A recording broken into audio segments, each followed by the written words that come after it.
Instead of relying on a broken program, we should promote price and quality transparency through market-based competition. Real reform can revive the system. Trimming Medicaid's bloated rolls isn't a cut and burn approach. It's the first step toward a more sustainable system.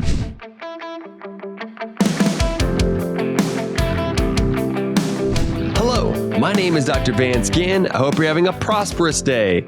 Well, today I'm delighted to bring to you again another discussion about what's been happening in D.C., what's been happening in Texas, and across the country. A lot of legislative sessions are wrapping up right now, so it's a good time to take note about where we've been and where we're going. So let's go ahead and get started, all right? So in Washington, Congress is hard at work trying to pass a, quote, one big, beautiful bill that brings together key parts of the Trump administration's covering energy, taxes, immigration, and more. There's hope it could deliver real benefits for Americans, including tax cuts, healthcare reform, and regulatory relief. Getting it across the finish line by the desired July 4th deadline will be no easy task, though. Well, back here at home in Texas, where I live, we're seeing policies branded as quote-unquote conservative, but are not. A massive California-style spending bill just passed the House, likely will pass by the conference committee will come together, but there's a lot of stuff that's bad in there. What's conservative about that? Well, during this session, Texans were promised real property tax relief and universal school choice. In fact, there was a whole election about this last November, but lawmakers have not delivered. There's still work to be done to keep Texas a bold beacon of pro-growth policy and prosperity with Sine Die on June 2nd. That's whenever the legislative session ends here in Texas. So let's go ahead and get into a lot of these key things that I want to make sure that you understand. Remember, you can get all this and much more at my show notes page, my Substack newsletter at vanceginn.substack.com. So let's get started, all right? Number one, Medicaid cuts offer lifeline. Well, in the news, Republican leaders are hopeful they can pass President Trump's agenda in the one big, beautiful bill by the 4th of July. A key component of that plan includes potential cuts to Medicaid, which has sparked significant opposition. Another proposal under consideration is adding work requirements for able-bodied, work-capable adults on Medicaid. An idea the president seems open to discuss. All right. So my take on this is that welfare expansion has gone too far. Medicaid is designed to serve the poor and medically fragile. However, during the COVID-19 pandemic, and even before then, thinking about Obamacare and the expansion that happened then, the federal government under Trump and then Biden under the COVID situation, right, suspended eligibility reviews and massively expanded enrollment. Now, this might have been good during that period of time when so much was going on and so much uncertainty during the pandemic. But instead, what has happened, right? As Milton Friedman said, don't judge a policy by its intentions, but by its results. And the results of this has been that millions of healthy, work-capable adults have been added to the welfare program and have not been off the program, stretching resources thin. Remember, it's all coming out of taxpayers' pocket and drifting far from Medicaid's original mission. What we should be doing is focusing on help where it's needed most. The referral reform means returning Medicaid to its core purpose, supporting very low-income families and those with disabilities who can't work. That starts with reinstating work requirements for work-capable, able-bodied adults, is what they like to call it in D.C., giving states more flexibility through block grants and waiver programs, and expanding access to private market options like direct primary care and no-limit health savings accounts, which I'm going to have a whole paper and a book come out with Dr. Dean Waldman very soon on this. Instead of relying on a broken program, we should promote price and quality transparency through market-based competition. Real reform can revive the system. Trimming Medicaid's bloated rolls isn't a cut and burn approach. It's the first step toward a more sustainable system. Today's Medicaid overwhelms patients with red tape, underpays doctors, and delays care for those who need it most. Reform is essential, not just for a better patient outcomes, but also to rein in an unsustainable federal budget. Check out my latest piece with Dr. Dean Waldman in the Center Square, where I talk a lot about this and how many people are saying, right, that people are going to die if Medicaid is cut. And that can be farther from the truth. We've really got a lot more that we can be done here. All right. Number two, economic health check. In the news, the latest GDP report, the gross domestic product, shows that in quarter one, 2025, real GDP adjusted for inflation, that's real GDP, contracted by 0.3%. The PCE index shows inflation rose 3.6%, with core inflation up 3.5%. In a recent interview, President Trump downplayed concerns about price increases stemming from his sweeping tariff agenda, though he did suggest he may reduce tariffs on China in the near future.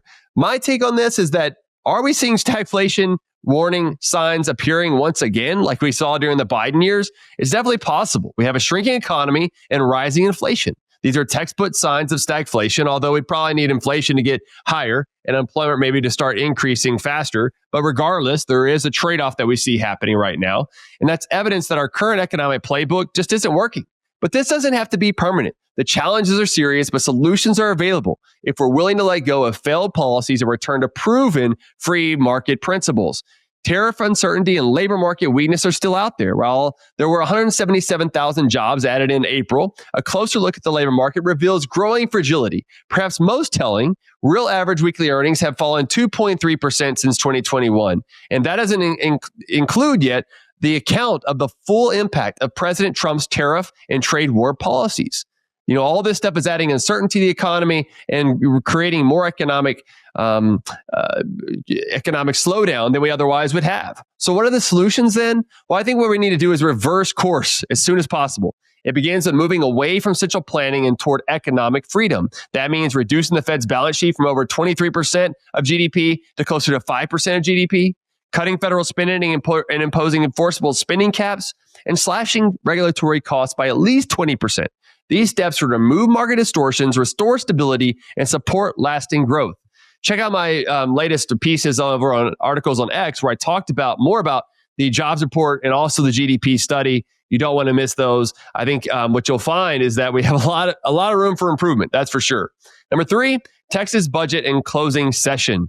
All right. Well, as we see in the news, is Texas legislative session is wrapping up. It closes on June 2nd, but not without significant developments. The state's 2026-27 budget, the one that they're currently looking at passing, increases by over 43% when you look at state funds. And when you exclude federal funds, when you include federal fund, which is the all funds budget, it's still up over 27%. This is much higher than the 21% that we've seen in population growth plus inflation over the last 4 years. So this is not a good situation at all. This is well above population growth plus inflation, mirroring the high spending habits of states like California. This is a progressive budget overall. Meanwhile, lawmakers are also considering 2 controversial bills requiring app stores to verify users' ages. And it's really one. It's the Senate Bill 2420, and then there's also one over in the House. But these link minors' accounts to their parents and restrict access to apps unless parental consent is provided. It's really focused on the app stores, looking at Apple, Google, and others, but it has a lot of unintended consequences you might suggest or might understand. So my take on this is, what's conservative about this legislature? This session, lawmakers passed a slate of measures that are anything but conservative. Unchecked spending, high property taxes, corporate handouts, ballooning constitutional earmarks, minimal school choice, and expanding Medicaid in many areas as there's more growth in those areas. They prioritize government growth over market freedom and bureaucratic control over parental choice. True prosperity comes when leaders empower people, not government. This is a budget ultimately that Texans don't deserve. The most disappointing act to me right now is the bloated 2026-27 budget. It funnels billions of dollars in giveaways and special interests, blows past state spending caps by billions, and adds more than $50 billion in new spending. Just as telling it is what it is didn't do, right? It omitted DOGE-type cuts, lacked pro-growth reforms, and strayed far from any definition of fiscal conservatism. Texans deserved a responsible, sustainable, limited government budget, not what we've seen here. I've talked about this in some of my pieces here recently about Senate Bill 2420 and others, where we just have too much that's going on, from banning social media, creating age verification limits. This should really be left up to parents and ultimately the private sector to decide, not what's happening on what's going on in government. There's too much government overall. So number 4, pro-profit, pro-prosperity. In the news, from state houses to Washington, D.C., lawmakers increasingly treat companies' profits as something to be criticized or curtailed. In Louisiana, new regulations aim to limit insurance rates. Senators are pushing to cap pharmaceutical prices. Nationwide, there's a growing push for more regulation, price controls, and higher business taxes, and even higher that higher marginal income tax rate as well. Adding to the complexity are companies that accept government subsidies on the one hand while raising prices on consumers on the other, as seen during the recent egg shortage. My take is that profit is part of the solution. The growing tendency to attack profit, even among conservatives these days, is troubling. Policies like price caps, excessive regulation, targeted taxes, tariffs send the message that profit itself is a problem. But that's backward thinking. Profit isn't exploitation. It's a sign that value is being created or there wouldn't be demand for those items. Unfortunately, instead of addressing the root causes of high costs, such as overregulation, lawsuit abuse, excessive government spending, some lawmakers focus on penalizing businesses.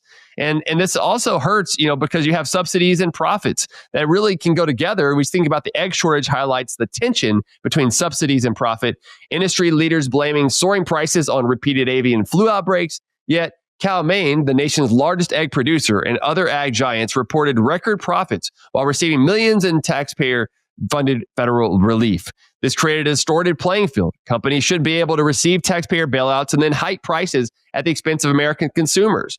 So what's the pathway then to prosperity? If we want a stronger economy, more jobs, greater opportunity, and more profitability, we must stop vilifying success. That means fixing what's broken, ending lawsuit abuse, improving education, empowering parents, ending corporate handouts, and encouraging true free market competition. The government shouldn't be picking winners and losers and stifle innovation through excessive red tape. When earned fairly and really overall, profit is not the problem, okay? There's nothing fair about it. Everybody wants to profit. Everyone is greedy in some sense. It's a critical part of the solution and a necessary engine for long-term prosperity. So check out my latest piece at the Pelican Institute talking more about why profit matters. Number 5, putting reins on regulation. In the news, conservative Republicans are close to adding regulatory review powers to the GOP's legislative package. Modeled on the REINS Act, this proposal would allow Congress to approve or block major executive branch regulations, enabling lawmakers to scale back federal rules through the remainder of the Trump administration. My take, there's a hidden cost of regulations. Regulations often function like hidden taxes. Everyone feels them, but they're rarely seen. Many are imposed without a direct vote from Congress as executive agencies take the lead. Restoring congressional oversight is a necessary step toward accountability. We've also got to admit there's a problem. This move signals that Congress finally acknowledges its overregulation problem. Repealing outdated or excessive rules is essential, but so is establishing a regulatory budget to cap the growth of new ones. What's a better path forward? Limiting regulation. Imagine that. Promoting individual and state level autonomy and pursuing pro-growth policies. These will strengthen the economy, safeguard freedoms, and improve access to quality, affordable services. We need to talk more about the REINS Act, and I do discuss this with Dr. Adam Millsap in a recent episode of the Let People Prosper show. Don't miss that as well. So thank you for joining me in this episode of This Week's Economy. For more insights, visit vanceginn.com and get even greater value with a paid subscription or a complimentary subscription to my Substack newsletter at vanceginn.substack.com. Please go and subscribe now wherever you get your podcasts and go check out my show notes as well. So until next time, God bless you and let people prosper.